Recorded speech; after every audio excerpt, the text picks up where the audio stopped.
We have a unique opportunity here in Orlando to feed a very hungry industry cluster that sees a workforce that's aging and provides us a lot of opportunities to get our kids excited about at every level, from either STEM education to be the next doctors or the senior research people that are developing the state-of-the-art technology, to the technologists that we need to operate and maintain the devices. So there's a broad spectrum of things that this industry will feed off of for the next several years, and this is the right sort of thing to get academia, industry, and government together to talk about things that we can do to continue to grow the workforce of the future, because there's nothing worse than educating our kids and having them go to Boston.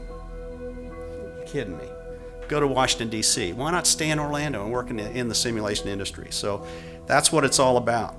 We know that the Department of Defense, let's be honest here, is still the main customer.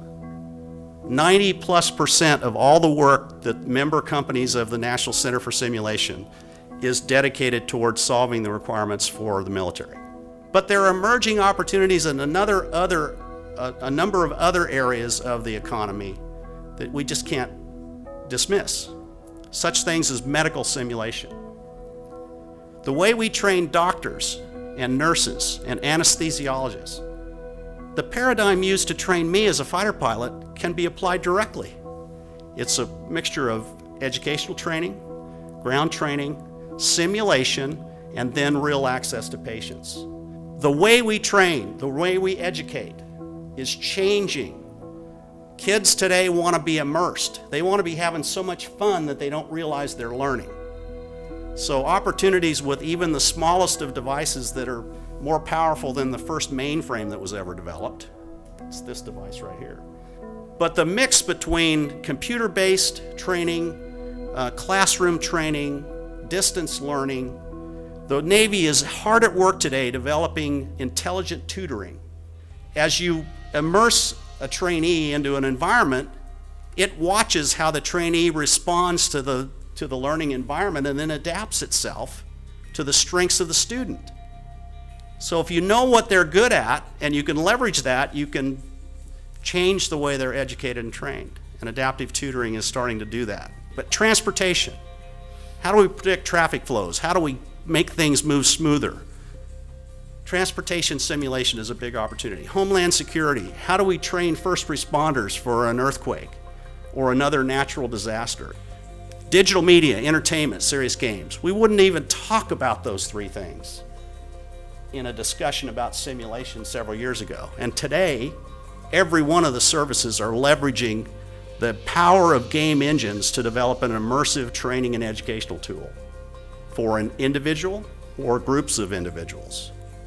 To immerse them in a space no bigger than the front of this room, you can train in an environment that looks just like an Iraqi city or an Afghani city. You don't need 10,000 acres of range space to exercise the platoon or the company. Today, data can be collected on the battlefield. Telemedicine is coming into its own. They're talking about using the Da Vinci robotic simulation system to conduct even battlefield operations and surgery someday with a surgeon located maybe at Walter Reed using robotic technology. And we build simulations for all that stuff, and it's all coming out of Orlando.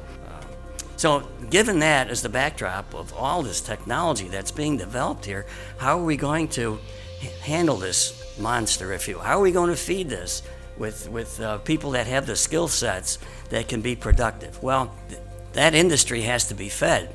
And the same contractors that have been developing defense systems are now developing things like entertainment and homeland security systems to support those needs.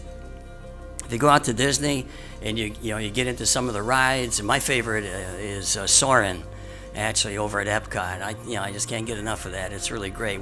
And they even have olfactory simulation. You can smell the rainforest and what have you. All that is being done by the contractors that are building, to a large degree, the defense simulations. Again, there's jobs there, jobs at all levels.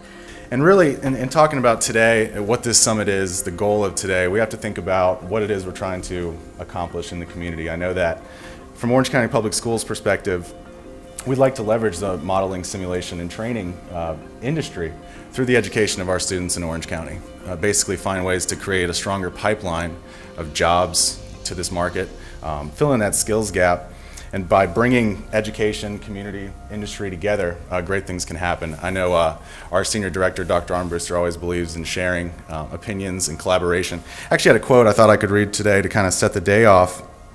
I believe in it, and I think it'll help everybody kind of have an idea of what we're trying to accomplish today. But that quote is, as you navigate through the rest of your life, be open to collaboration. Other people and other people's ideas are often better than your own. Find a group of people who challenge and inspire you, spend a lot of time with them, and it will change your life.